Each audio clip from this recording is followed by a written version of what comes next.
Are going to get into it. Game number 1 between Execration and, of course, Falcons. Jonathan, what a series we have coming up here between these two sides. Of course, Falcons, I think most people would agree, should be the heavy favorites going into this matchup. I feel somewhat differently. I have some faith in Execration this year. I got to tell you what, Jonathan, I like where they've been going. Yeah, look, we watched the journey these guys took forward at Road to the Esports World Cup, right? We were watching that qualifier. They looked pretty amazing. They managed to beat some strong opponents very convincingly in Southeast Asia. And this is a team that you can't really discount. I think they've got a hunger in them. We talked to them afterwards. We were talking to CML, I think, in the Winners interview, where they were like, they're taking it game by game. They're not thinking about the implications for the future. They're not thinking about what, or, you know, all of those big thoughts that a lot of more established teams have. They're just looking to play good Dota that they can call their own. So that kind of team is always a team that you'd have to watch out for. This draft is pretty interesting from them as well. Like going back to the Palos Nature's Prophet, not something you see too often nowadays on carry. But we've seen every now and again it is still effective, so I'm keen on seeing how much they can really utilize this kind of draft, especially since Falcons, going back to the Naga Siren, like we were hearing the panel talk about, I mean, BSJ staked his reputation on it, but it doesn't have the strongest like synergy. Look, you know BSJ, he loves his Illusion Heroes, right? He would have preferred that as a PL. We know he loves them. We know. BSJ, we know. Trust me, we casted a lot of those PL games. I build Aetherleds every time. Trust me, Aetherleds, Octarine, Ags. Every single time, BSJ. And occasionally, if the game's good, you go Midas first, if I recall right? Absolutely. Absolutely. I'd have it no other way. Those are my favorite games to cast. So we are having a bit of all chat here between these two sides as we are trying to sort out the issues here, of course. Again, I think Falcons are certainly, you know, most people would agree that Falcons should be, you know, looking to secure a 2-0 victory here, of course. I seem to think Execration, though, I mean, we watched them through the qualifiers, John. They're looking good. They're looking clean. It's a different side. I don't think this should be as one-sided as people would assume is what I'm trying to say. No, certainly not. Again, this is a team that have felt revitalized, especially with the outsider perspective we're getting here from, you know, their coach, Leon Arthur Dota. Yeah. Used to be caster. You know, he coached Alliance, came back here, and I think that perspective is always something that these Filipino teams need. Think about, like, you know, back in the day, TNC when March came in. Yeah. You know, all of that things. It's a different thing. It guides these guys to play better, and who knows, that could just lead to some LAN success here if they get things going in Game 1. Yeah. But it is still Falcons. I mean, it is still Falcons. Let's not sugarcoat anything. Yeah. It is still Falcons you're up against. It's not going to be that simple. Nah. And you heard VSJ, I mean, Amar's apparently charging $2,000 for replays on his bristleback. Yeah. I mean, my goodness, Amar, that's a bit high if you ask me, sir. But I guess if you can get away with it, why not? Yeah. Shanks and Snaking, they'll say hello to each other as we are going to have another quick pause coming out here from Lewis. Quick DC. Tips out for Shanks already, but he'll be just fine, of course. It's a matter of what you can do. Yeah, it's a classic Southeast Asian pause, as tends to happen. Oh. Everyone's saying Monter now, as you would, you know, take a look at it. Yeah, this is the lovely thing about our setup. We can just quickly take a peek at if our players really do have mice issues or headset issues. It's very easy to verify here. That's the part I like about LAN. Every time I hear audio issues or something, I'm like, no, hold on a minute. Hold on, I'm right in front of you. I know it's working. Calm down. No excuses. No excuse. Not while I'm around, John X-Fire. Not while I'm around. We'll have the reconnection. Lewis heard me, I think, and he got it together. Surprisingly, I never got to hang out with Lewis before. You know, he's a fresher addition to Execration, right? If you think about this roster, they used to have Bob for the longest time. Lewis is a talky guy, too. There's something about Execration and very talky people on the mid lane. He is a yappy boy, if you let him. I'm surprised you're not part of Execration at this point, John. Skidder, going to be found out by Shanks. Might be an opportunity for Talon to finally let you go, John. Mid lane. Going to have Lewis and Maureen going at it. I mean, I dare say, like, I'd like to say it's a Quap-favored lane, but it doesn't never feel that way against Pangolier, because Pango just doesn't really lose lanes with shield crack. No. Like, he does have a lot of durability. You can outpoke as the Quap. It's rather interesting as well if you look at what Lewis has done. He's gone for the Scream of Pain over the Shadow Strike. Normally, you always see the Shadow Strike with Bondage. We've seen a few players go back for the 0-2-3 build, which I'll assume Lewis is going to try to gun for, if not a 2-1-2. And that is more manageable in a melee matchup, right? You walk up, you're going to get that Scream off, you're going to get the right clicks. It's more consistent farm as well here for the Quap. And that is something very important on the mid. Curious to see if you'll have enough room to kind of get that rotation onto mid with the supports, because you're running this Bounty Hunter support up top for Shanks. This is a bit of a slower support to try to make action around the map. You do have the early Shadow Walk to kind of try to get into position by, say, the 4-minute mark, but you're not achieving as much in that lane up top, although there is a lot of poking and prodding across the lanes at the very least here. Yeah, I mean, bottom lane, of course, you have CML on this Ench against the crit Shaman. CML shouldn't have too hard of a time. I mean, generally as Ench, you don't really tend to lose lane. Kalos and the Prophet should be a bit of a nuisance, as well as you have that the heals coming out from Nature's Prophet, because apparently in this meta, everyone just heals John. Because why not? Yeah, you know, this used to be a meme, right? This facet used to be a big meme when you had the Giant Treant, but because you don't have that, now this is what you go for. And it honestly does quite a fair bit of work. That sustain you get even in laning is not to be discounted. It's a free extra long tango as well, down mid. Taking a fair bit of damage here. Maureen really started to dominate this mid matchup. And again, even with the Quap, it's quite hard, because Maureen, once he closes the gap, he can just deal so much damage. Poor old Lewis, already finding himself quite low on the mana pool, but does have the bottle up. Should look to secure the other water rune. Meanwhile, Tino, it's like a few shenanigans happening up top. Tino trying to avoid the lane matchup altogether if he can. Spam behind shells as best as possible, and poor old Skidder just has to find a way to try and deal with it. But he doesn't really seem like he's struggling, John. You know, he's having a good old time with this Naga Siren. Yeah, just getting that farm, no real contest onto this Naga. There's no pressure early on here from Execration, which is normally something we see a lot from Tino. If you think about his best heroes, stuff like that Beastmaster in particular, just hammering that pressure on. The Darkseer and the Bounty Hunter is a little bit slower to go. You're going to need EXP. You're going to need to soak for a little bit. There is also just this potential for early sentries anyway, which you are dropping down here on snaking. Even contesting for these Lotus is going to be a little bit tougher. And again, the Darkseer will recover, but giving an early start to the Naga to get that build up into, say, the Manta Butterfly that we used to see certainly does spell some issues down the line for Exa. I mean, normally you don't get such a free lane with a core Naga. You tend to have better matchups, as you're poking Tino pretty hard here. Absolutely are. Tino not off to the most amazing start, but this is kind of what you get with the Bounty support. It's kind of like the Riki we saw. I'd say Bounty's probably a little bit more useful, John, in the early stages, but you aren't really able to abuse the lane duo very much without level 2 Iron Shell, which now you have on Tino. But at this point, like with this Snaking Dazzle and this Naga Siren just completely free farming it, it almost feels like the pressure's just never going to come. No, it certainly isn't. I mean, all the sustain available on the side of Falcons for that lane. I mean, you're free to do what you want there for Skidder. You have some room to actually make this movement at the 4-minute mark for Shanks to ensure that the water rune is secured for Lewis, so that's a little bit of a boon. The mid lane has been equalizing a fair bit for Lewis, managing to find the same CS as Malrine and starting to get that level gain at around the same pace, slightly better actually for Lewis here overall, about to hit 5. And he does go for the 3-1-1 build. In trouble, CML has the Wild Ring Ripper. Heals coming out from Crit. Actually, Fairy Fire as well. He's making it very hard for CML, as CML able to secure first blood with that level 2 enchant. And even Amar maybe going a little bit too far now, as they'll try to turn once again. The Sprout out as well. Do they have another Hurricane available? Well, they don't even need it. 2 kills down to this bottom lane. And that's what you get for $2,000, John, if you want to replay. Dire's bottom tower is under attack. Shanks, That doesn't look worthwhile. give me a break, John. If you could talk badly about Talon, surely I can talk badly about Falcon. Shanks being chased out. He's fine. And that was fine too. Look, you know, Amar pushes the envelope. He tries to go for some plays that are maybe a little bit deeper than you'd want. And you can't underestimate just how much output CML does have with a couple of good creeps. He's got himself the Ghost Creep now with that Frost attack. A lot of move slow to have to play into. More chase down potential here for CML.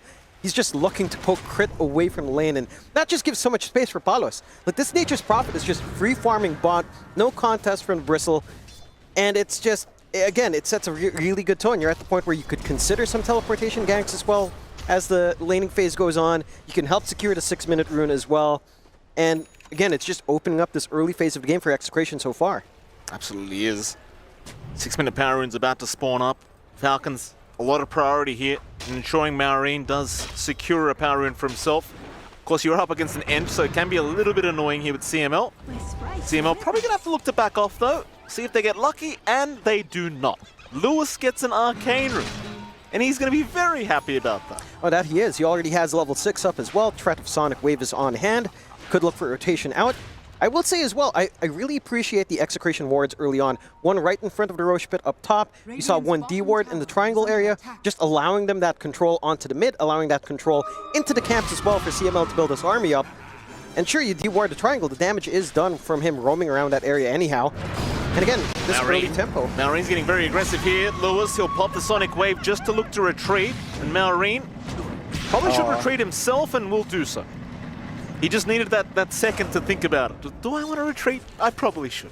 Amar, in danger again. He'll drop as Lewis. Rotating over, he'll stick around for the Shrine of Wisdom to really ensure they rub salt into the wound here of this offlane. But the CML, he's been doing very good on this edge, and it's not a hero you see as often anymore, these support ends, especially in this meta, but it's still very potent in the laning stage. Tino? In trouble. Tino looking to fight back, though. Skitter's actually the one in danger now. Skitter trying to fight back. He's going to at least look for Tino and does get it. Looking for the TP away. Shanks can't stop him. He's going to make it. Beautiful TP away. Can't say the same for poor old Snaking. He'll get stunned by Shanks. But you've got to be happy about that. If you are the side of Falcons, just getting Skitter out of there, though it still seems like very favorable trades the way of Execration. I'd say you're pretty darn happy on Execration. You got both Shrines of Wisdom, so your Bounty Hunter now is reaching ever closer to 6, level 5 at this moment, 7 minutes 40 in. So you're going to have the threat of track starting to become a reality much earlier. You're getting that early activity out from Palos. Like, it's kind of panning out. I think Falcons have to be concerned about bleeding some of these early kills out to the side of Execration, because this lineup, especially as you approach early level 6s here on that Bounty Hunter, with Nature's Prophet on hand, you are going hunting here. You are looking for that snowball to kick in, and the foundations are set for that to get rolling here, Mike. Another power rune as well for Lewis. So his amp damage now picked up for Lewis, and it's something we've seen from SEA all day, just the power rune secures. Yeah. Good to see. Very disciplined. Falcons obviously not too concerned about it yet, but Lewis has made his rotation up towards the top lane to see if he can secure Skitter. Sonic Wave is once again available. Falcons, though, with a good read, they have some vision in that jungle anyway, so they know that the Quap is around. They'll look to retreat. And Exile, I mean, at this stage, you may as well just secure the Tier 1 tower. You've already popped the amp damage. You know they can't really stop you from taking it. No. They do try to pull the creep wave away with a mirror image, but it is taken out. Yeah, and this is the one issue for Falcons draft, and we heard the panel kind of talking about it. You've got Naga Siren on safe lane, you've got a Bristleback on off. Both these heroes need some time to really get into that build-up. They do have the song ready if they'd want to try to do an entrapment here, somehow. But it's a bit risky. Again, you don't have a good launching point on Falcons yet. You are waiting for Malreen to be comfy on the Pangolier. The Rolling Thunder is really your early focal point for these engagements, and because of that mid-start with the rune control coming out from Lewis, he's not quite at that snowball you'd want yet for the Pango either. He's not too far behind, mind you, in terms of net worth, but you are waiting for that diffusal to be up for you to start to gain some confidence in some of that timing. At least they can still hold on to the objectives. No hard commit from Execration yet here. Malreen looking to try and shank, so he's actually taking a fair bit of damage on his way in now, looking to pop that Rolling Thunder just to try and fight back as a Sonic Wave actually connecting right on the edge, but it won't matter. Malreen is okay. We'll make it out. Execration, they don't really have anything like a siege creep here to try and follow up with that Tier 1 tower, so probably just power runes once again, but it is going to be another power rune secure for Lewis by the looks of it. Yeah. And a little bit extra again, get a reset going. Nice haste rune as well as we hit a pause, this time from Amar with some packet loss, which is fair. Oh, he didn't say loss, John, he just said packets. Just packets. Yeah, like a certain indie home packet Phoenix back in the day. Absolutely. You know, a little packet here and there. Who was it that said pockets instead and we just couldn't get over it? There was like a solid few months where we just kept making fun of it. Just someone said pocket. I forget, I remember that, but I forget who. What's wrong with us? I don't know. There's something seriously wrong with us. Bottom lane. ATF. Shanks will just make sure he keeps vision. They've got vision on the high ground as well, and ATF. This is not going to be very fun for him. ATF not happy. Absolutely. Well, Shanks just made some money, didn't he, John? Oh, yeah, he did. Track kills. Yeah, and this is one of those things, something that hasn't changed since Dota All-Star. No. Track is a big problem if you keep giving kills away. That it is, and again, it comes down to those early factors. Double Shrines of Wisdom, giving these kills away. And sure, you know, you managed to find that 1 kill on Tino, but the trade-off is massive for this tempo that Execration are looking to secure. You're up against a Nature's Prophet. He will look to connect every single time with Quap and Bounty Hunter if they play as a unit, and they're getting that map space open. They, again, drop a nice aggressive ward to watch the right side.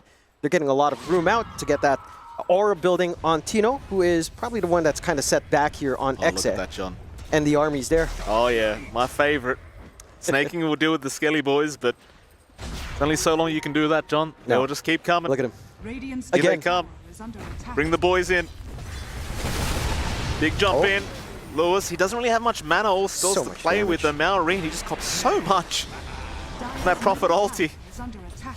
And right now, you've got to be very concerned about Falcons. You really got to find a way to slow the pace of the game a little bit. Because, again, all these kills you give away with track, it's going to mean just that much more.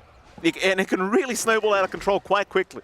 That it will. At the least, they are willing to concede this area. I mean, they're not looking to hard defend. They know they don't have the cleanest angles out. They need some items to be up. It's a Blade Mail for Amar that he's looking to farm up. It's the full Manta that we're talking about here for Skitter as well on the Naga. Again, that Diffusal Blade for Malrine isn't quite ready yet. You need at least 2 of these items to be up for you to start to feel confident. Oh, no. Look at this. This is the catch-up farm Yep. that you're kind of hoping for ATF, but that's all taken away. We saw a similar thing in our last series as well. Like Talon, they didn't have a great time to start with their Bristle, but you know that catch-up farm in the jungle is what really got them started. And well, ATF, sadly, he doesn't have that opportunity. As now they're just going to jump him again. They understand the importance pushing of him just so hunting hard. this man every single Oh, time. those blocks, man. ATF, he'll be saved for now by snaking, and it looks like he might just make it out. But I love the emphasis. We've got a target, and that's the guy we're aiming for this whole game. Oh, they've got him. Lewis will find him. Snaking. No Shallow Grave to speak of. He's just going to stand there and basically die. Execration. Yeah. Well, look at that, Jonathan. Yeah, I mean, again, this is a team that you can never underestimate. They run some drafts that you probably don't really see too often. Yeah, there's a lack of control, sure, you could say that. And Nature's Prophet 1 used to be a thing, kind of fades in and out. And they just make it work. They play their own Dota, they play their own style. And it feels like for Falcons, with this kind of draft, they're not fully ready for it. They just, again, need time here, Mike. Need the Manta up, need the Diffusal up, need the Blade Mail up, need a little bit more on top of all of that. And they just have to be so careful. The thing is as well, playing against this Bounty Hunter of Shanks, they're gonna have to expend a lot of money in their supports to get that Sentry Vision down. Like, you have to stop this free movement coming out from Execration. The free information that's coming in is really keeping them so suppressed on the side of Falcons. There's not much they can do, and while all that happens, you're still farming on Palos. He's still working up a storm here on the Nature's Prophet. You're getting that catch-up on Tino. He already has the mech up, going for the Guardian Greaves. Some of that aura placement to kick in. And again, that timing is still lining up nicely for Exe. Again, they're going. ATF, he just can't catch a break, this poor guy. This time, though, he surely will be okay. In fact, they were ready for it. Maureen is in the corner waiting. Nice rolling thunder to the start. Tino going to be okay for now, though, as ATF going to be very careful here with Lewis around. There's no Sonic Wave yet, though. ATF still being focused, but they'll take down Tino. Here comes Palos now. Or does he? He's not there yet. ATF will walk out. Meanwhile, Snaking, he will go down as they'll chase down CML and take him out. But here's Palos. Here's the problem. Can you deal with the Prophet? It doesn't seem like an ATF. He will go down eventually. Crit, he'll at least deal with Palos. But it's going to be at a heavy cost, and Lewis with a triple kill. 2K in the bank account as well after that team fight. He's got the Kyra. Yeah, that he does. Just, again, all of that being trackled, except for the Shadow Shaman, who does get the Dispel with foul play. But it's just so much gold that you bleed out. And that's Falcons kind of reading that movement, right? They're the ones smoked up behind Amar. They knew they were going to be jumping on that bristleback bait here, but it didn't feel like they had a clean angle. Execration were so patient. They were so patient with that mech usage. They were so patient with when that Sonic Wave would fly out. And it just forced such a deep chase out from Falcons that they were not in a good spot to follow through from the Rolling Thunder. Absolutely not. You're seeing the highlights of that last fight as well. And props to ATF. He did manage to survive quite a bit here in this fight, but Palos coming in, proving to be a little bit much. Mind you, the fact that Crit does secure the kill on Palos is a pretty nice win, I'd argue, for the side of Falcons, at least securing that. The only issue being, again, all these kills are just track kills, so it's just, no matter like how even the fight looks, it just never is. The Shanks now is currently just right behind Skitter.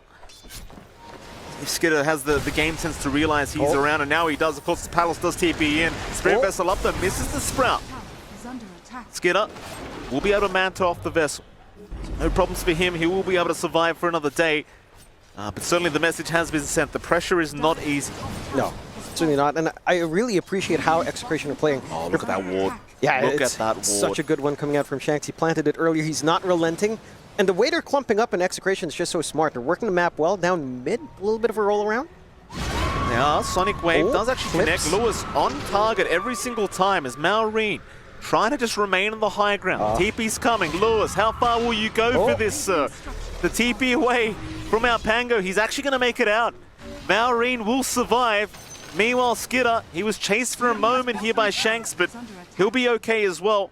Issue being, though, he can't really stick around to farm this top lane. No. Again, they've been applying that pressure really nicely on the side of Execration. Looking bot. They are. Dire's top tower. Bottom lane, some action to break out as ATF looking to fight back against Lewis. They'll hold him down with the shackles, with the Serpent Lord's going. Lewis should be going, though. No, the blink away. He's going to barely make it in time. ATF is already gone. Crit will try to TP, but they've got the stun. They'll take down Crit with him. 13-4 with a 4K advantage. Currently the way of Execration, and I guess I'll be the guy that kind of looks at the brighter side for Falcons, John. Sure. Considering you're up against a bounty, a 5K net worth lead, it's not really that bad. No, it's certainly not too bad. I think when you look at the grand picture of things, you look at your own timings, you look at the draft you have, you know, it's going to take some time to get going. You can have some faith. You've bought some space out for Skidder. He's not the one dying. He's the one scaling into the late game. Amar dying doesn't really mind because he wants to tank up anyhow, soak all of that attention on himself, and he's getting that slower build-up into his full pipe anyhow. So you're not too bad off here for Falcons. Execration, though, are just not relenting. Another smoke out, trying to go on the hunt, not quite playing under their ward. They do walk past that point, but they also understand the assignment. They can't stop being aggressive. They have to keep that tempo up. They are hitting some spikes. You are going to get a Manta up on Palos soon as well to have some sort of Dispel on hand. And again, the ore is still slowly being built up here by Tino. I think this timing into a Crimson Guard is actually where it gets pretty dangerous for the side of Falcons. Having that big damage block is going to be an issue. CML maybe a bit too far forward. Should be going down pretty quickly. I say quickly, though. He's healing through it. He's actually survived. For now, his team finally grouping up to try and take this fight as ATF now being dragged into the wall. Sonic Wave will be thrown out, though ATF going to be perfectly fine, but Maureen in pretty big trouble. Does go down. Now Palos, he'll move in, but he's been shackled up by Crit, holding him back. They'll take Crit down by the looks of it, as they'll continue to chase for a little bit more. Lewis looking for Snake. Snaking will pop the Shallow Grave, but now ATF could be in a bit of danger, if they want to dive, that is, but they will not. Another good set of events, though, for the side of Exa. They just are unrelenting. That they are, and again, there's a lack of damage right now on the side of Falcons. You see how long it takes to get on top of CML. He does have the Holy Locket. He does have a little bit of a Pavise as well. Just a level 1 untouchable, but... Oh, ATF! He tries to go for the D ward here, but it may cost him heavily. He's got snaking around, though. And he's a lot tankier than he used to be on this Bristleback. He's okay. The Blade Mail causing them a few issues here, though. Execration, never mind. It wears off. They run right in. No problem. We can wait, they say. Song committed. Skidder, it's a very nice setup, but Maureen's not here and ready for it. Nothing to follow up with. They'll just take the fight. Serpent Lord's dropped a try for Lewis, but a back in. Lewis still dropping pretty damn low. He can't get the blink away. He will drop. Crit, meanwhile, surely will go down, and he does too. But they've got Lewis down. It's a good start for Falcons. They'll keep the fight going. D-Ward's out. ATF, he'll frontline. Sprout out there. He's got to be a little bit cautious, but the Blade Mail will allow him some security. As ATF, maybe he's gone a bit too far. He'll put his back forward, but it won't matter. He is down. The Skidder on a Palos now. Palos, he's in a corner, but he doesn't mind. Skidder's stuck with him by the looks of it. He'll go for a run. The Palos is coming. Even Roshan almost getting involved. Poor old Skidder. It looks like he might just get away. But Shanks probably just going to continue chasing him down. And with that, another pretty successful team fight, I want to say, for Execration. This time a little bit more bloodied on the nose, right? Like they lose Lewis, that's a huge streak they gave away. A really good reveal on that Orchid timing that we were seeing here from Skitter catching the Quap off guard. Nothing defensive up here for the Quap as well to try to dispel that off. So you do have to be a little bit more cautious now with your aggression on Lewis. You have to watch yourself up there. He is working into a Conda, which is, it's pretty good because of the break. Oh, yes. Right? It does have the break here. You want a way to break Amar, and that will get the job done. Not very common nowadays, but it does have that added benefit now. It makes sense. I like it. See if you can find it. I mean, with the aggression, if they can keep it up, it seems like at least the phylactery will be up pretty quickly. Yeah. And even the phylactery alone is still kind of annoying. It's a little bit more slow. You know, it's a little bit easier if a chase for the bounty hunter to find his mark. I do like as well that the free shard goes onto Shanks, so he's got that friendly shout out to toss onto people. Just more ways to try to save, and that is just a lot more utility, a lot more resources. Again, you have to reinvest here in Falcons to find some of these sneaky heroes walking around with a bounty hunter. Oh, Falcons, they've got plenty of experience, John. I'm sure they'll know how to make a comeback here in this game one. They are 10k behind, but as you saw, if they get one good team fight, the game feels like it just completely flips on its head. And that's all they need. One solid team fight. Here we go. Execration and Falcons smoked up right around each other. Snaking's going to be spotted. That's the primary target. That's the one they really want to start with. And poor old Snaking is certainly dying first. There's everybody else on Falcons. They will dissipate. Maureen trying to stick around for a power rune. Can't do it. It's going to be another one for Lewis. And if you're Execration, you might start considering Roshan. Yeah, I mean, you've got the damage to kind of deal with it. You have done a great job in Execration to, again, just manage this map, keep that aggression going. 10k lead, 22 minutes in, 19-7. I don't know how many people had that much faith in Execration, but they are showing up. Well, there was one guy. There was one guy. I don't know who it was, though.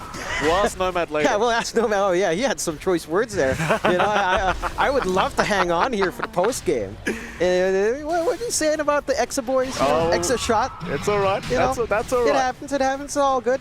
Rotron going their way as well, no issue. And Falcons, it just goes back to what this draft does, right? You've got Nagasarn, you've got Bristleback, you've got Pangolier. You don't have that synergy with Song outside of resetting. You need so much more time for the Naga and the Bristleback as well to become monsters, even as Pangolier to an extent would say the eventual Ags build-up. You just need a lot of space, and Execration are not really giving you too much space. They've just been relentless. Yeah. But they're not. The Falcons are nowhere near out of the game. No, not yet. 23 minutes in, 10k advantage. Not the biggest deal. Skitter's now got the full Bloodthorn up on the Naga Siren. There is a point. Oh, Lewis getting caught with a nice rolling thunder here from Maureen. They won't fully commit though. In fact, now the turnaround here onto the side of Falcons is ATF already taking a fair bit of damage. Now the back wall out onto two. Maureen copping the Sonic Wave. Maureen's gone. Tips out from Lewis. Return the favor. Snaking also in danger. Will Shallow Grave himself, but now they can just focus down ATF as Snaking. He'll just be chased down by Tino. ATF trying to just run north, but Lewis will not leave him alone. And a poor old ATF is gonna die as Shanks will take another 3 for the price of nothing. And I'll be frank, Falcons, it almost felt a little bit split up, that team fight. Like they seemed a bit indecisive. Like, do we want to jump in and kill Lewis? Do we not want to do it? I think they had to hard commit, right? Like, if you're going to make that move into the swap, you have to take that window because you're still right next to a teleportation point. Tier 1 mid still standing at 24 minutes in. The response is quick from the side of Execration, and this is a very well-timed usage of the Ghost Scepter coming in. Just enough damage being blocked, just enough of a safety net for Lewis to back off and reset, and then that connection comes in. Again, they have the control, they have that mobility on the side of Execration, and they have that teamfight potential. Vac Wall, Sonic Wave on top. They've got the Sprout to block off areas. They've got the track to keep, track of everyone. Get the pickoffs. It's just easier to soft commit on Execration than it is for Falcons. Certainly is. More kills coming out by the looks of it. They are going. Palos, just look at the damage output. Crit. They'll save with the song. Skitter allowing him a way to get out of here, but Palos, it's kind of uncontestable right now on this this Nature's Prophet, just hitting like an absolute truck. Falcons, props to them. They haven't really flinched too much quite yet. They're holding on. It's a tough, tough game. I'll repeat though, one good team fight is really all they need for this game to flip on its head. It's just finding that team fight You're just trying to force an error from Execration, it feels like, at this point. That you are. I think where it gets a little bit dicey for Execration is that high ground fight. The high ground defense of Falcons is pretty damn strong. Malrine, he's trying to go for Shanks, but he doesn't realize Palos is right around the corner. He'll try to just roll out of there, but it's not going to work out. Oof. Too much damage from Palos. And they're going to keep going, even mid lane, just poking at ATF. Palos ready with the TP whenever. But you want to play with the full squad. They'll wait it out. And Palos, he just moves into the high ground. Yeah. No creeps, no nothing. Yeah, still a minute 40 on the Aegis. Force out the fortify a little bit earlier as well. Get some healing out to sustain the siege creep. They're going to be able to eat through that tower. And then for Falcons, this is where they can be strong, but they don't have Song for some time here. They don't have a free reset to try to force this fight. It's going to be difficult to look for that angle in here. ATF. So scary for ATF. He's trying his best to force them back a little bit, but proving to be very difficult. It's a nice back now from Tino, finding the Dazzle. Snake King will run, but he's already popped the Shallow Grave, and, well, he will barely make it out. But that Rax, there is seemingly no saving this bottom Rax. Hell, I wouldn't be surprised if Execration just say, let's go for more. Yeah. Keep going. You still have some time in that Aegis, still a minute left. Could go for mid. Top could use a little bit of shove as well. No. Oh, Palos gets hexed up. This will be a big one if they can find him. He does have an Aegis, though, keep in mind, as Tino. He'll heal him up with the Guardian Greaves. Palos will lose the first life, but here comes the cavalry. Ooh. Tino, he's going to go down. Maybe Falcons. Maybe this is the fight they wanted. They'll get another hex on Palos, and Falcons have got him. Falcons have got him. This is a big one. Lewis also called out. Oh, no. Execration. It was so clean for the last 27 minutes, but one team fight, John. Suddenly you got to blink on the Shaman. Suddenly Crit can initiate. Yeah. Lewis isn't safe anymore. They were very split apart there as well from Execration. I think the two cores were stuck in that bot Rax area while the supports were exiting through mid. They were already running into the mid lane, into the mid Rax and trying to bail out. That separation cost the side of Execration a good swing back for Falcons. 4K gold swing overall. That's big. Coming out for them. And that puts them right back in the running. There's still an 11K advantage for Exa, but some of that momentum has been held back. At the least, the next Roshan is still some time off. There are some simple objectives for them to find on Falcons. This mid-tier 1 has been something that's been unwelcome for a little bit too long. They should be able to clean up. Oh, Skidder, he's going to find himself a freebie here in CML. Shanks can do nothing, and you can see the immediate switch in attitudes here from the side of Falcons. They realize now they can finally venture out into the map. Crit even having a 4-staff now after that blink, so just, again, just all the gold influx going the right way, and the added utility could be very scary for Execration now going to that next team fight. Suddenly Skidder looked like a real problem on this Naga Siren as well. I don't know if Palos can actually just stand there and man-fight him any longer. Could be very intimidating for him. And it is. They do need some BKBs up. You're working onto one for Palos. You need something defensive here as well for Lewis down the line. He is going for the Shivas first, but ideally I think you'd want something to at least prevent you from just being chain stunned here from all of that control coming out from Falcons. They've been very disciplined with how they get that chain control out, how they're staggering with the Blood Torn, with the Hex, with the Shackles. They have been pretty darn good at maximizing there. Bit of a smoke out from Execration that was under a ward, I do believe, the tail end of it. So they should be well aware in Falcons and might not lead to too much for Exa. Again, the more time you waste here, the better it is for Falcons. You're scaling into late game. You've got a Nullifier coming out for Skidder. You've got the full Ags, just 900 gold away now for Malrine. And you've got the Aura build-up on Amar, slowly but surely coming online, still trying to get into the pipe. But even this Lotus alone that he had earlier on is already slowing things down for Exa quite a fair bit. So Exa has to find a way to put that pressure back, right? Like, get that forward vision going again. They have some more defensive wards in comparison to what we were seeing a few minutes ago, watching their own side of the river. They need to be able to find angles back to Falcons while they're trying to work the map. See what they do.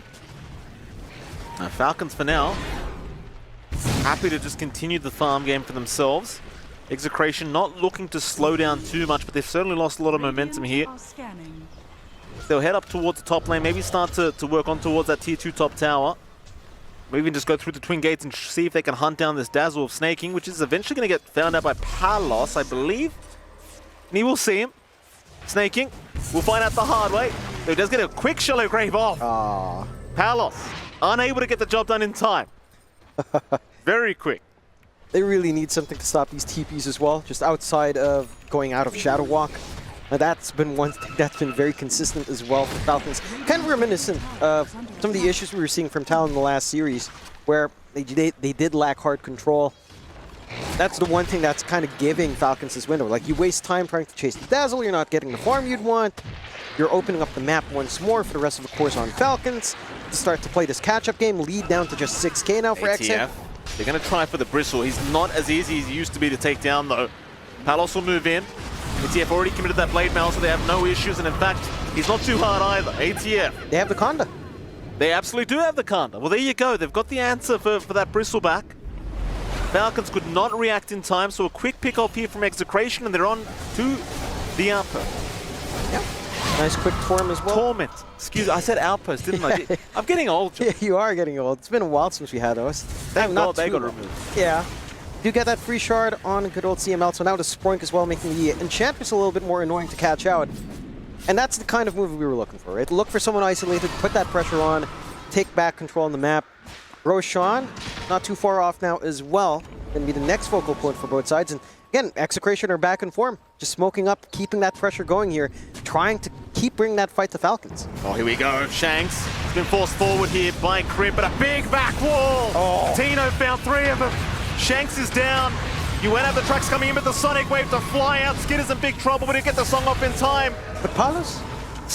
Skitter's still in big trouble though. Palos trying to chase him down for the damage output. Can't quite get there. They'll leave Malrine behind. Malrine surely set to fall. Skitter's moving back in though. Maybe they can keep this fight going as Palos is dropping a little bit low, but he TP's out of there for a reset.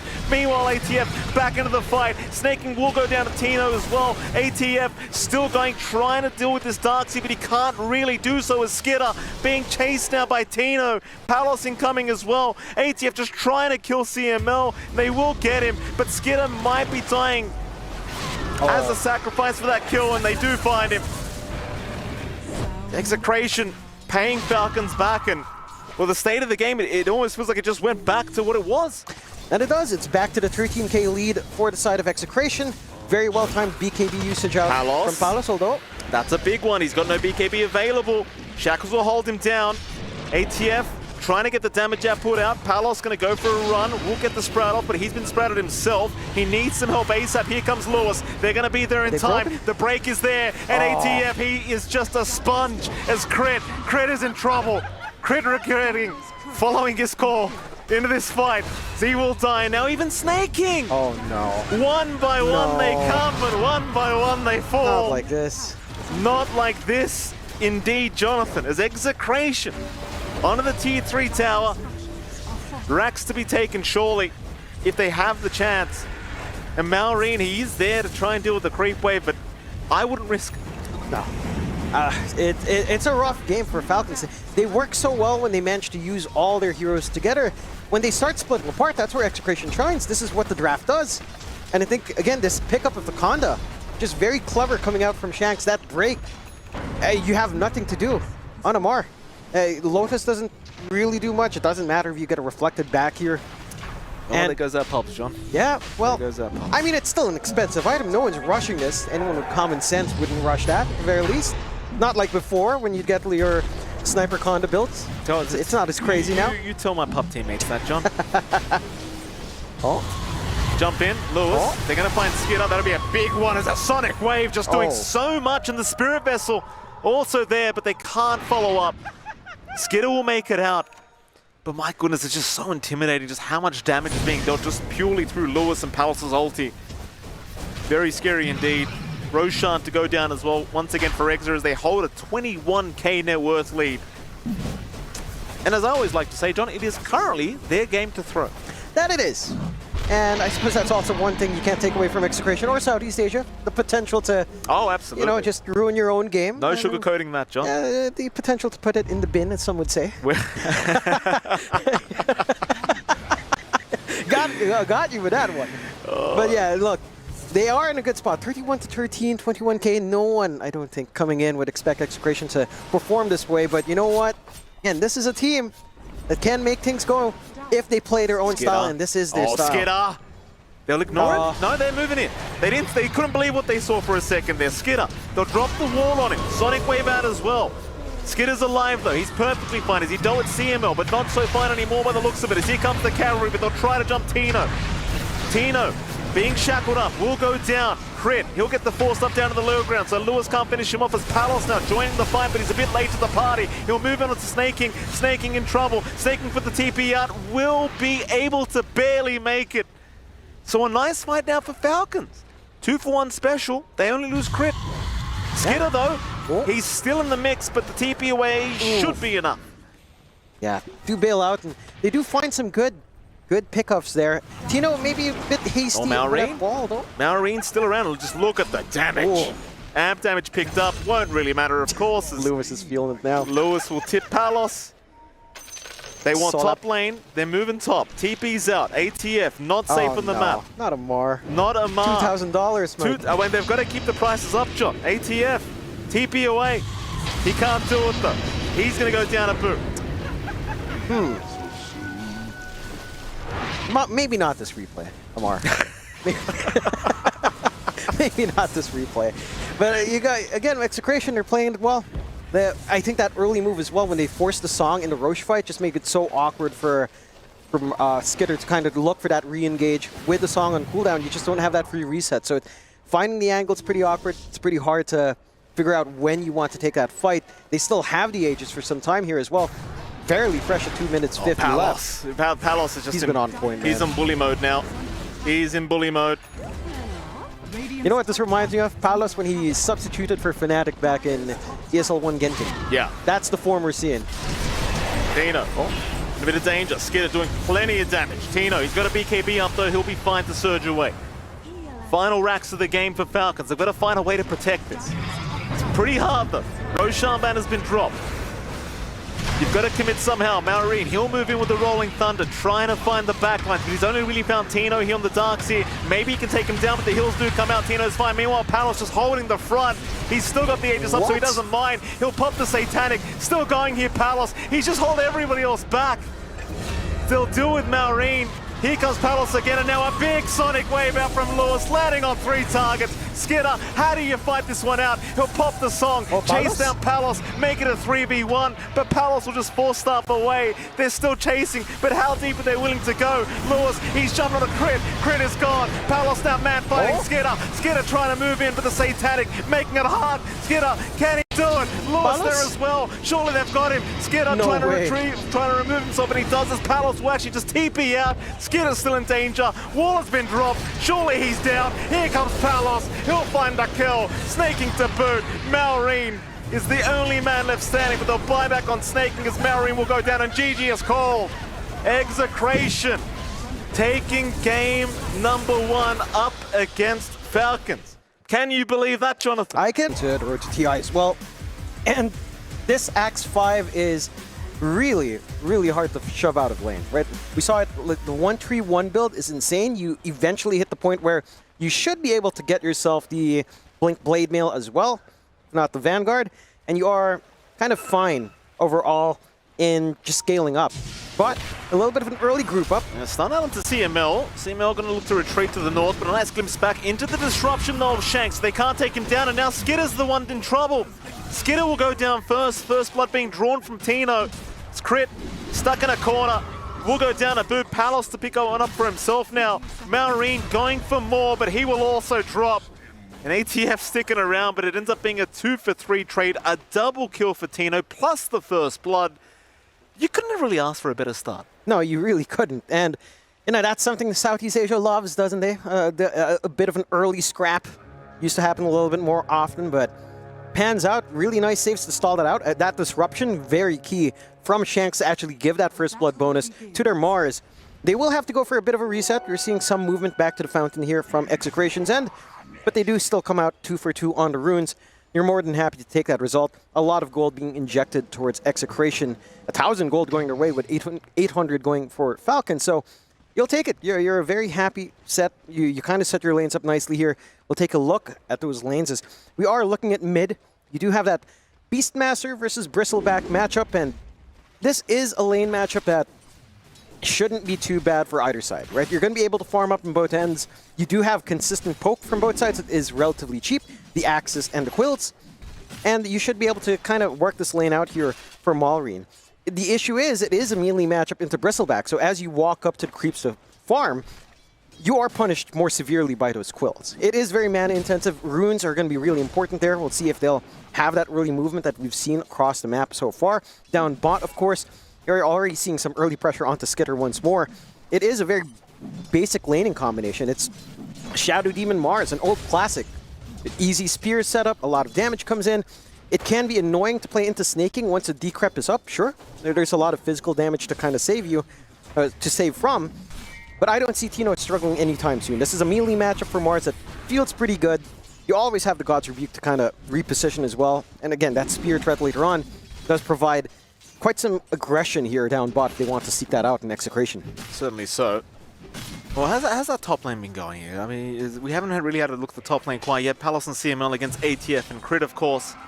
Palos on the safe lane Quap as it stands right now. I mean, it works out well enough. ATF, obviously on the Bristleback game last game around, not having the greatest time. Looking to make a much better performance here in this game, number 2. They will try to apply a bit of pressure onto Palos. It seems like they will. He'll force himself back a little bit.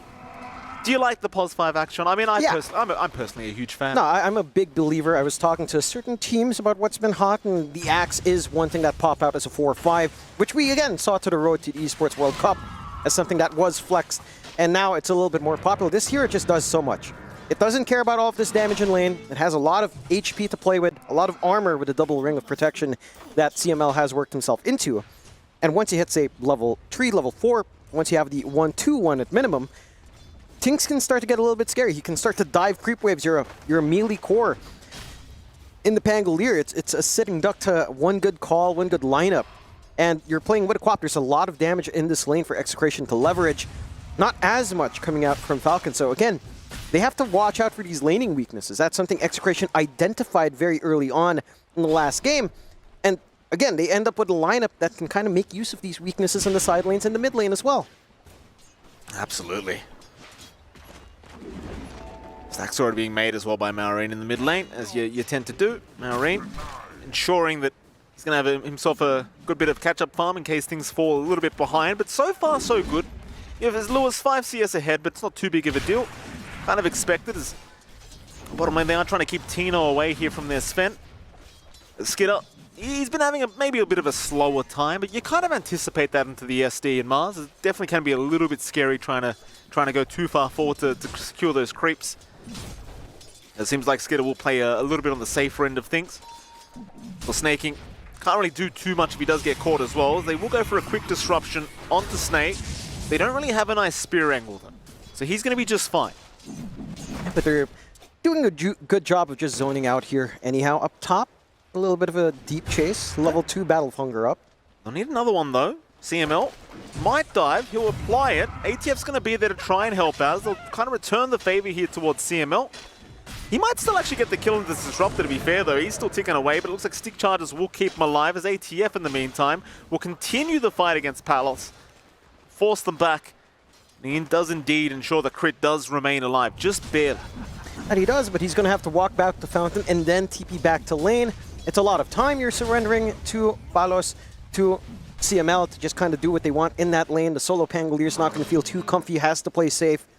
And again, that just gives the activity out, the tempo out, to Execration to kind of find what they want. Maybe even some room to walk up for, say, the 6-minute rune later on, although it shouldn't take too long to get back into the lane. And so far, a little bit slower after that excitement on that first blood fight.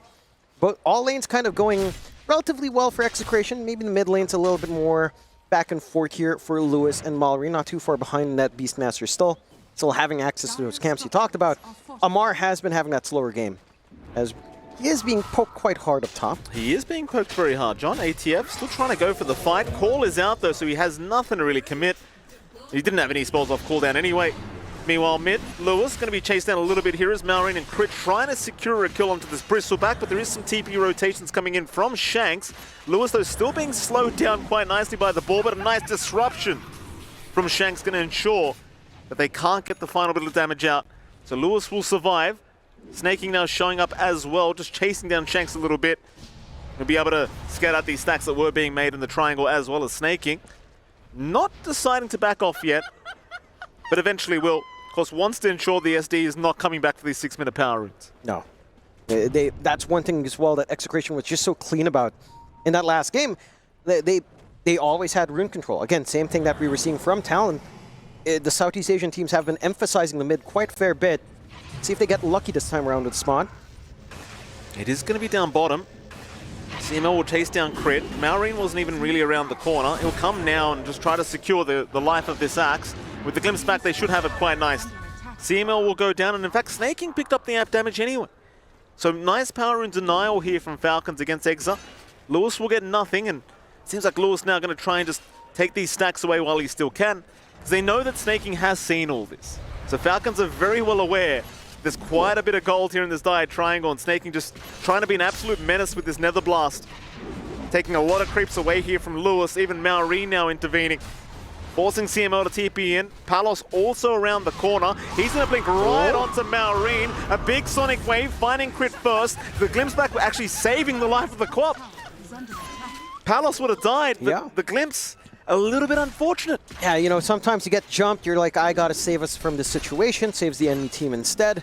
You find some good trades out for Exit. Look, you did the damage on Falcons. You did manage to contest the stacks, but you are giving a lot of map space out. That's a lot of recovery space coming out here for Tino to just get what he wants. He get his own Shrine of Wisdom as well. No double Shrines of Wisdom this time, at the very least, for Falcon. So no fast level 6s for the supports, but it's not as pertinent here as it was in the last game. A little bit of a freebie coming out there onto Shanks, just getting dived a bit by Amar. But again, overall, I think Execration are still getting a lot of work out from that movement. Again, Tino's left alone. He has his level 6 up. He's working onto Blink. There is map pressure coming in from Falcons. You do have the Pugna, of course, on hand with the Nether Blast to kind of speed up a push. But it still feels like Execration are kind of happy, right? Like, they got that early start. They are just looking for levels and starting items to kind of get things going. Once you hit that stride, I'd expect the aggression to kind of stay the same as we've seen from the last game. It's just a matter of when that stride feels comfy for Exit. What are they waiting for? The Maelstrom is going to be one start from Palos. The Blink is going to be the big one, of course, from Tino. And it feels like that's the one thing that's kind of holding back that deeper aggression. It's still relatively early anyhow. I mean, it's going to be a super aggressive mid-game from both these sides. I mean, with these kind of drafts, that 20-minute mark or so is going to be when both teams are kind of ready to go. I mean, maybe not so much Skidder on the Sven, but the rest of his team certainly is going to want to make some plays. And, of course, Execration with their draft, not going to want to be sitting back past that 20-minute mark and farming too much. As you want to start applying that momentum ASAP. The Skidder clear out the way, rather the stacks in the triangle. Bottom tower is under attack.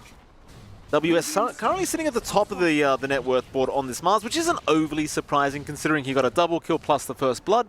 The thing is, though, WS, in my opinion, arguably... What is it? You said WS. Oh, I did say WS. I know. You know, WS is a good Mars player. Now, who's biased with Talon, right? Oh, shut up, John. You know the worst part? You sat there smiling at me, letting me continue talking and saying WS 3 times before you said, hey, by the way, it's Tina.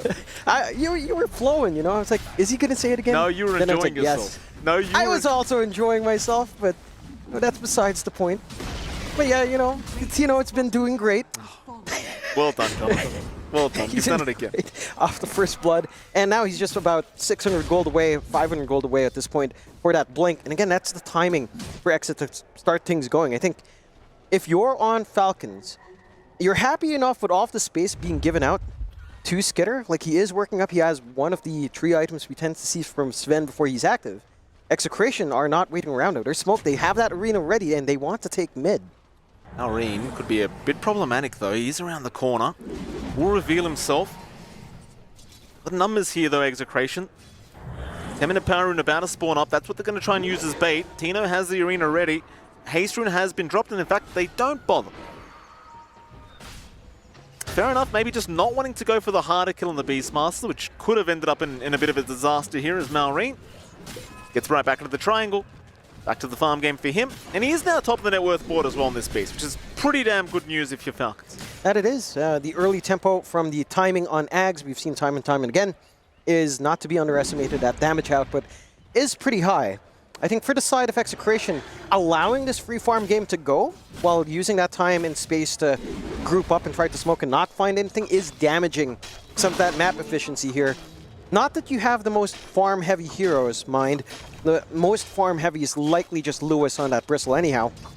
But they are starting to ramp up now on Falcons. Right? Again, the item timings we're looking at Skitter here are lining up. The Ags is just basically one part way now for Malrine. And that's when things really start to get going.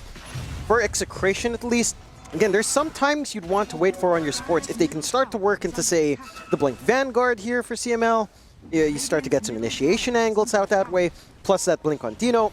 They got the Blink on Tino. Then the timings are there. They can constantly try to force that pressure. They're not fully committing from mid.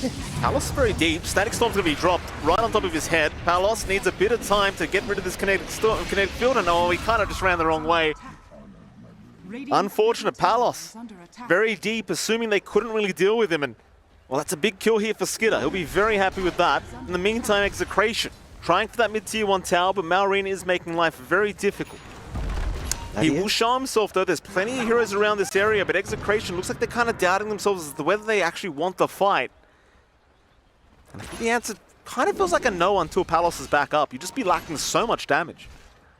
But he's not too far off. Does have the TP ready, and again, they still have that blink reveal on Tino waiting. He's been very patient in the shadows here, not showing up too much. Gets the Invis rune. ATF going to use the Rolling Thunder. Meanwhile, CML already dropping very low on this axe. Should be going down. We're all committed onto the SD. Arena dropped as well. Sonic Wave connecting onto 2 targets. Crit will drop. Malrine in big trouble. They'll get the ethereal form out though from Snaking. Meanwhile, ATF jumping in onto Tino with a great Stormhammer setup from Skitter. Landing on 2 targets. A great fight for Falcons. Yeah, I mean, it's a great read from Execration to try to force the fight while Static Storm is down. Just not the initiation angles I think they were looking for. A little bit split apart. Some focus near the rune area, some focus onto the mid-river area, directly on mid. Lewis, he's going to be okay.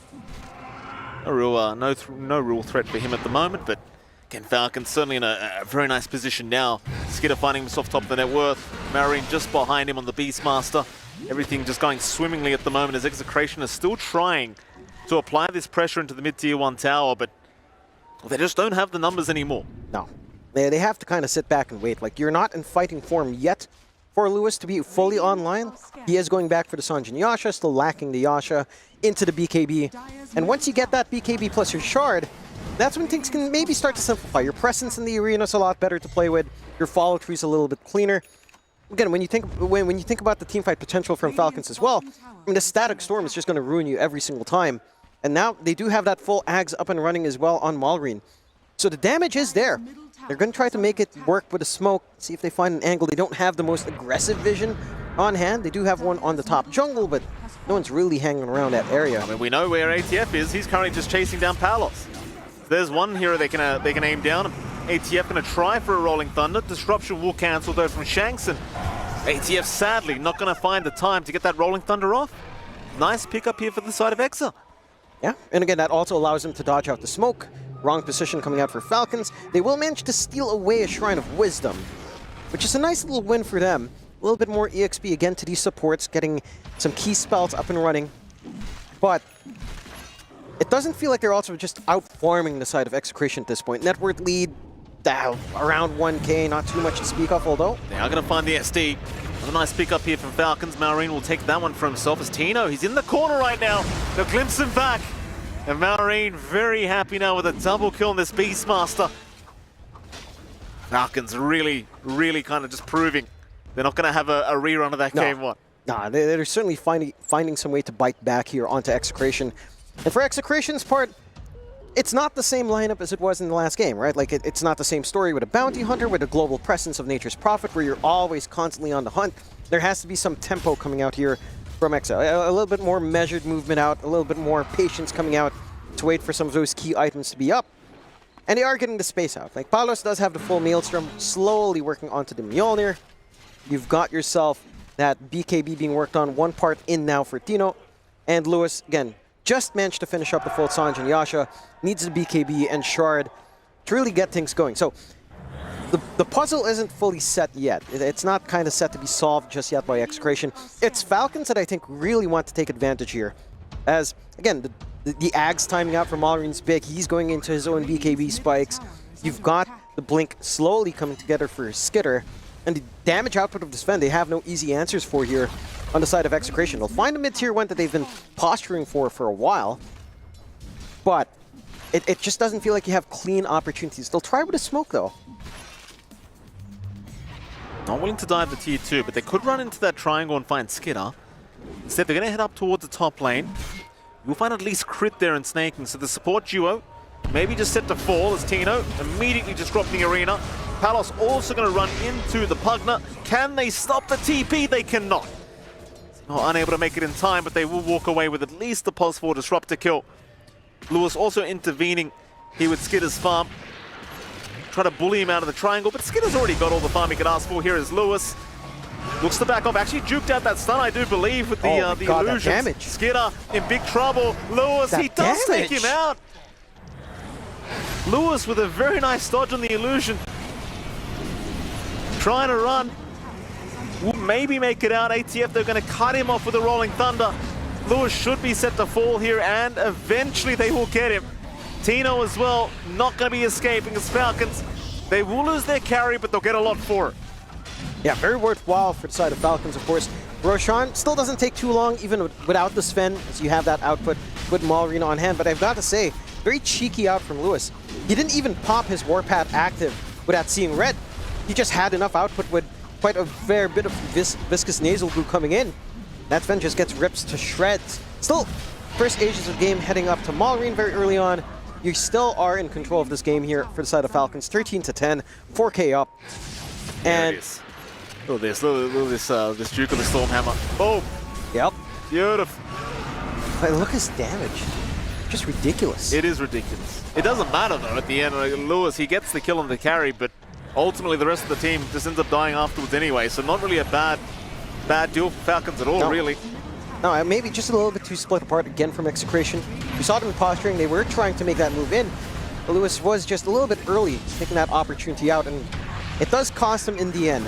13-10, 5K lead still standing for Falcons off of that Aegis here. As the side of Execration, and again, it's just a matter of slowing this game down a bit. They've almost got the full Mjolnir up on Palos, and once you hit that point with the static active, it's just going to be a lot more damage to play with, and I think that's something that the side of Falcons will have to be mildly concerned about, as they are going on a little bit of a hunt. Malrine again, ready, set to go. Does have his BKB flying out now as well, I believe, and that is just, again, more challenges for Execration. They don't have an easy way to go through the debuff immunity outside of a good call. And as at this moment, it's been a little bit rough for CML to find those calls to set up for the team here. Oh, that it is. That it is. The Falcons, again, smoked up. Not going to find any pickoffs down at this bottom side of the map. Execration currently just sticking his 4 up at top. Malrini is getting just absolutely massive with this Beast Master now, looking for the blink next. I mean, he's the real problem right now. Like Skitter, you saw he's not really that big of a deal at the moment, but Malrine is certainly the kind of pseudo carry at the moment for this stage of the game, and he's the guy you have to really worry about. See how they try to deal with him too, because it's just very hard to burst him down with that Drums of Slom up. Feels like it has to kind of go down to Lewis being able to focus in on that Beastmaster. Like, all your damage is mainly on this Bristleback. The issue is trying to catch them together. I think Execration has been showing a little bit more promise in pickoffs. Again, similar to Game 1, it's been a little bit rougher to take the 5v5s. And again, they kind of need more time to farm. Like, these BKBs have to be online here for Execration as well. They need that protection from the Static Storm. Lewis gonna get caught. Big jump in from Skitter. Marrying with the raw setup as well, and Lewis immediately bursted down here from Falcons. They go for more. They'll find Shanks eventually, and Crit. He'll check just in case. And they'll find him. 2 for nothing. It's Falcons now. Not stopping. No need to stop. No. They've got the map under their control.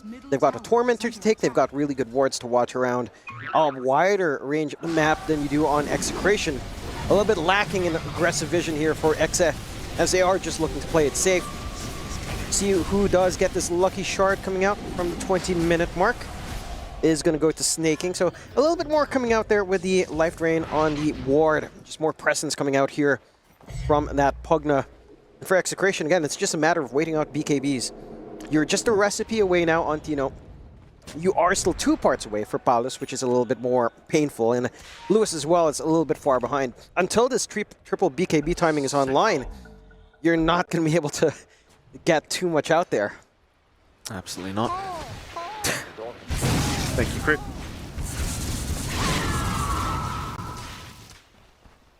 Oh, Falcons. Still a minute 20 on the Aegis. I mean, they've already got plenty of value out of that Aegis anyway with those kills onto Lewis up the top, and maybe they could try to force one more fight around this Shrine of Wisdom. Doesn't really seem like Execration are going to be there anyway. Radiant's middle tower is under attack. They'll just take it for free.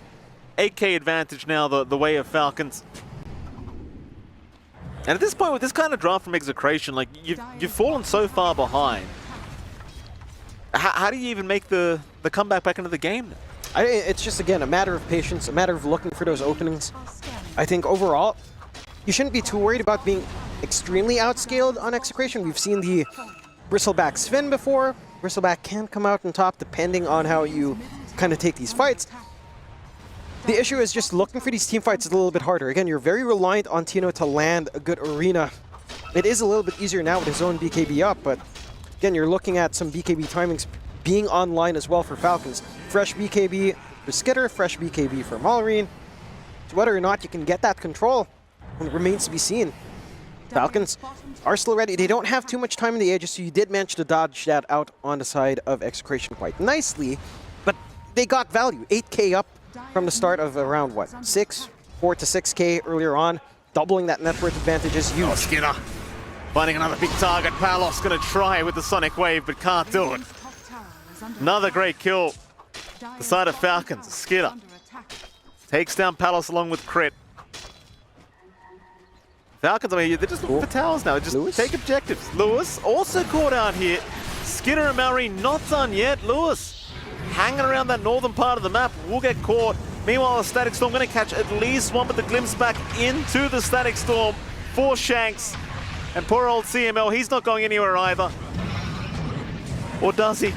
Well, I doubt it. He's gone. Oh. 4 down. Tino! Ooh. Tino's jumped in. But it's against 5 heroes basically here, Tino. It's a bit scary, sir.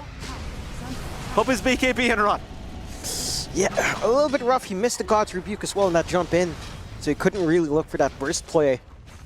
And Execration, it's starting to look a little bit, maybe a bit desperate. You know, they're looking for these opportunities, taking fights that maybe they shouldn't be forcing too hard. They're not getting that impact they'd expect out yet from Palos. Still needs more time. These BKBs have to be online. That's their big weakness. They're just very susceptible to that jump in on Falcons. They don't have enough of those BKBs up yet. Just the one on Tino. And again, it just needs time and space. Right now in Execration for Falcons, they've been doing the right thing. They've been responding. They've been the aggressors. We were saying that this is something they needed to do from Game 1 into Game 2, where they kick up the pace a bit, and they certainly have. We're seeing a lot more presence out from Skitter on his Fen. We're seeing a lot of output coming through from Malrine as well. And it just doesn't feel like, for Execration, that you can really do much beyond just farm. Farm, wait, get those BKBs, maybe even try to work your way into more utility out on CML. Because it does feel like, with those BKBs on Falcons, a blink call is going to do a big difference on Execration if they can get a blink going on the sacks. It's going to take a while, I think. He's going. He's trying. At the very least, Falcons are just sitting back, but they've got a 15k advantage. All 3 cores of Falcons at the top of the net worth board. Skitter completely out of control, obviously, and he's just about to finish that Daedalus 2 on the Sven, which is when things start to get really, really silly with the damage output of this hero. I highly doubt you're going to have any problems bursting down any of these heroes on Execration once the Daedalus is up. I mean, he's already just getting through them real quick anyway. ATF very confidently just farming the bottom lane right in front of the tier 2 tower. Just knowing they can't really do anything about it. CML will run into him, but ATF just a quick blink towards the south will be just fine. Meanwhile, Execration trying to look for a play up top lane. I don't even know if they can risk it for snaking. just too risky to try and blink in and make a play even on the supports right now for Execration. Yeah. Just lacking a little bit of control. Again, their vision on the map isn't that clean as well. They'll try with smoke, but they don't have that forward reach. They don't have vision across the river. It's going to be hard to look for that one target they'd want here. But they have to start getting that ball rolling. They do have the BKBs up on all of their cores. So this is do or die. This is when that investment, that time has to pay off. Maybe they can get a good jump. If they could wind their way into the triangle onto Skitter, that could be a start. Well, they're going to find Crit first. Crit in a good position to break the smoke, but Tino did jump in. Not finding Skitter though as he blinked away. Crit will be the sacrificial lamb. Skitter, he wants to rejoin. He'll go in for a quick CML kill, looking for Shanks now. In fact, they found Palos as well. ATF with a double. Looking for more. We'll run into Lewis. Lewis does not look like he's making it out though. No, he has a BKB up. He'll make his way out that way, but they're still chasing him down. Skitter has another blink available, looking for the stun, but it's a little bit on the earlier side. But still, Decrepify out now. Snaking still continuing the chase, but it won't matter. He will make it. They don't need it though. Falcons, they're just so far ahead. You know, just it's one of those games where it's like, just don't make any mistakes. Yeah. Don't give opportunities out to the side of Execration. Execration are the ones that are falling a little bit short of the mark. You know, that jump forward from Tino, not being able to instantly go for a God's Rebuke, trying to go for the Spear, try to stop the blink. Missing out on that instant control onto Skitter. Does miss that opportunity. And they are getting started on the Roche as well with a little bit of a siege out from Pugna on top. Another secondary life for Malrine and a banner on top. The high ground becomes a very real possibility. You don't have that map control left for the side of Execration, even top tier 2 just having to be denied off. Again, that's them waiting for these BKB spikes. At this point, I'm not sure how you kind of take this. You've got to be able to take these pickoff games that they've done in the last game. Like, look for pickoffs, look for someone scattered around the map, trying to get greedy, trying to work that map space somehow, and kind of feed off of that. With the net worth difference, you have a simple kill on a support at this point would be quite substantial here for Execration. Palos going to be a little bit careful, blinking in very aggressively onto Malrine. The Falcons, they have a pretty good read that there's a lot of heroes here from Execration. They do look to retreat. Skitter has the full Daedalus up now. ATF down bottom, that's the one they'll try to hunt down with a nice arena spear set up from Tina. Oh, it's a decent kill. CML, he'll get caught out up in the top jungle, but still a pretty nice kill here for Execration. Yeah, I mean, look, that kill alone was worth around 1,426 gold. That's pretty good. A bit more. Crit, Sonic Wave, gonna connect, he will drop to boot. Last couple kills here from Execration, showing signs of life in a pretty dire game too. And that's what they need, right? Like, even kills on supports at this point, as long as they're pickoffs, you're not trading back too hard, is, again, allowing you to stay in that game. Network advantage still the way of Falcons, of course. 17k up, 23 to 13. It's still their game to win on the side of Falcons, and for Execration, it's a little bit of a rougher time. Again, they've got those BKB timings, hasn't panned out. You do have a lot of damage that can come in here for Lewis once that full AC is up and running. Just more minus armor, more right click to play with, feeding into that warpath, seeing red facet as well. It's just time. And that's all Execration can do. Buy time, mitigate losses, look for pickoffs for Falcons. I mean, they still have this Aegis.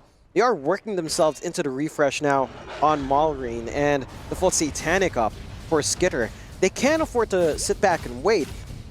At some point, you would want to clear the last outer tower down, but still at 135 HP. Doesn't take too much to blow it away, and start to think about the high ground. You've got the Roche banner, you've got the Aegis. You can't afford to shut this game down, maybe not fully yet, but start to apply even more pressure onto Exa and make them really uncomfy onto the high ground. Although, Execration's high ground isn't too bad. It's an enclosed space. Arena's always good in circumstances around those ramps. And there are opportunities to try to look for aggressive spearbacks here from Tino if you aren't too careful on Falcons. Well, they're smoked up, they're looking. CML might be the target they have to take, though ATF maybe looking to just jump into the base. They might do so. Tino, oh, nice blink out from Tino. Quick reactions. That ward on the high ground, though, very scary as ATF now going to jump in anyway. Roar out onto Lewis. The Bristleback going to be saved by the disruption. Tino, though, in huge trouble. He'll go down to start. ATF continuing, just holding them back as they're onto the racks already. Falcons Finding a fantastic play to start off this Rax as Tino will cop the tip here from ATF. And so it's begun. And it has. I'm surprised he's not tipping Lewis just as much for playing that Bristle still. Now Rain, gonna be in danger though, maybe a bit too early with the tip, and no, a big stun from Skidar. CML, Shanks and Lewis all going down. Tino will pop the arena. They'll get the Sonic Wave out as well, taking down the support duo at the very least, as now Maureen will also lose his Aegis. No Roar available for Maureen. See if he can find a way out. It's like Skinner might come back into this team fight. In fact, he will. Palos is gone. It just happens that quickly. There goes CML. Lewis now, a sitting duck. They'll turn on Tino instead. Tino just taking way too much damage. And poor old Lewis. They'll go a bit too far. ATF literally waving at them. Oh no. As they're gonna die back. Oh, this is the ATF we all know and love. And He's back, Jonathan. And he is. He wasn't happy after that game one, I'll tell you what. GG is called. All right, messages sent. We get it, Falcons. Yeah, they woke up. We understand. They woke up. This is the Falcons form I think everyone was looking for a little bit earlier on. And for the side of Execration, I think one thing for me in this draft that didn't really work out is this idea of the supports. I think the Axe support is fine, but having that Shadow Demon support, sure, in lane it looked pretty amazing. You had the spear setup, you could look to play aggressive. It just felt like later on, it's not a hero that Shanks could really like try to playmate with. And, you know, that's the difference between that and the Bounty Hunter, where he was working the map, he was setting up these plays to happen all across the board. Harder to do that with the Shadow Demon on hand. And for Falcons, they just kicked up the gear, right? Like, they start playing more active. They had some good lanes. That switcheroo from Malrine on the mid Beastmaster, certainly something as well. That kind of held back Lewis, I think, especially considering that he wanted some higher tempo on that Bristle, didn't really find it. And well, for Execration, you know, not being able to get a 2-0 is pretty rough, but they still got a 1-1 over Falcons. I think that's nothing to scoff at here. No, it's a fantastic start. Props to Falcons as well for just getting it back together here in this game too, just resetting very, very quickly. And it's not an easy thing to do, but they certainly did it, and they just kind of proved the point and sent a message there in this game number 2. Very important as well when you have a start like that. You know, you lose game 1, you got to get the motivation back. You got to get the momentum back your way, and Falcons certainly going to be feeling really good about that, I'm sure, after this game too. But then again, like you said, Execration, it's a pretty good start. And it is. I think there's a lot to learn from them, and from Falcons as well. I feel like they've adjusted really nicely after that game 1 into game 2, but there's a lot to pick up. It's still the first day of the group stages here, and you know, every single game does count. These are 2-game series. There's only so much before we start to build into the elimination phase. But, you know, there's a lot to pick up as it goes on, and I think, again, there were some ideas here for Execration. Just running Shadow Demon plus Axe support might have been a little bit too much. Yeah, I think so. I think the flexibility was on point. I think we've seen this quap from Palos a couple of times in the qualifiers. Anyhow, I don't think that was really an issue, but all of those off elements altogether kind of, you know, not meshing when it could have mattered here up against Falcons. Yeah, it almost felt like you would have just preferred Palos playing the Bristle and maybe let Lewis just play the Quap. I mean, not to say that either played bad, but it certainly felt like it maybe could have gone differently had they just run the lanes that kind of way. But nevertheless, that is how the cookie crumbles, Jonathan. It's, you know, you can't kind of dwell on it. You know what I'm happy about, John? No Tiny so far. Yeah. How great's that? Yeah, it's been amazing. I think we were cursed with 2 qualifiers back-to-back where we were seeing Tiny with such an atrocious win rate, and the teams have finally learned. At least Southeast Asian teams have learned. You know, that was something that was very painful for us to kind of contend with overall. But yeah, it's a good change-up, Mike. Absolutely. And what else is a good change-up, John, is we've got Nomad along with Snaking for an interview. So let's throw to them and see what they have to say. Thank you very much, Mike. Yeah, Snaking, interesting series, 1-1 versus Execration. Did they surprise you a little bit with their aggression in the first game? I don't think we're surprised. I think we just didn't play very well, and I think the draft didn't go as well as we planned. So the game just kind of got out of control a little too fast, and before we knew it, the game was hard. It got hard pretty quickly, yeah. They came at you. I mean, you say the draft didn't go how you planned. What do you think was the kind of curveball, or what did you guys not do right? I think we just didn't handle like the Queen of Pain very well. I think we kind of picked ourselves into a bad lane situation or draft situation, and then this Enchantress had a lot of impact and opened a lot of towers, so it was just hard. We just kept getting pressure and had to respond. Yeah, you held on, but unfortunately couldn't take that first game. But you take game number 2, you know, looking good. I mean, something big changed in between the break, and you completely switched. You know, domination that second game. From your perspective, what happened? I mean, we understood our mistake from game 1's draft, and I think we adapted pretty well in game 2. And I think we never really played versus Execration before, so there were a lot of unknowns coming into the series. So I think we just have to make adaptations along the way, and I think we did that quite well today. You certainly did, Snaking. Thank you very much for coming and talk to me. Best of luck at the rest of the Esports World Cup.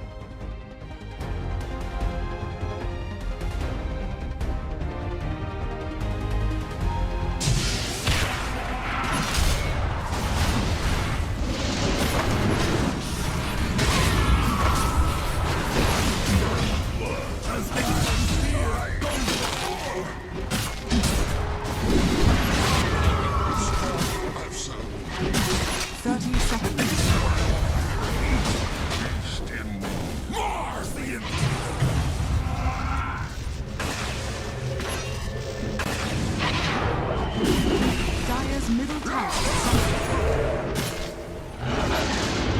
Radiant's top tower is up.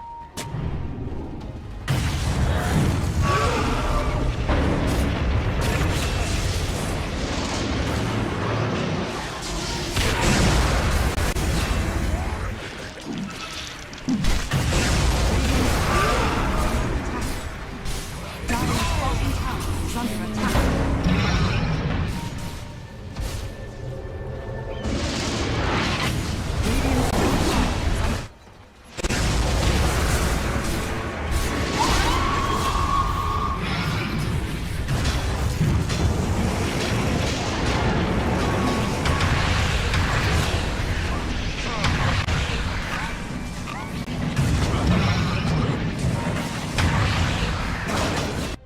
Falcons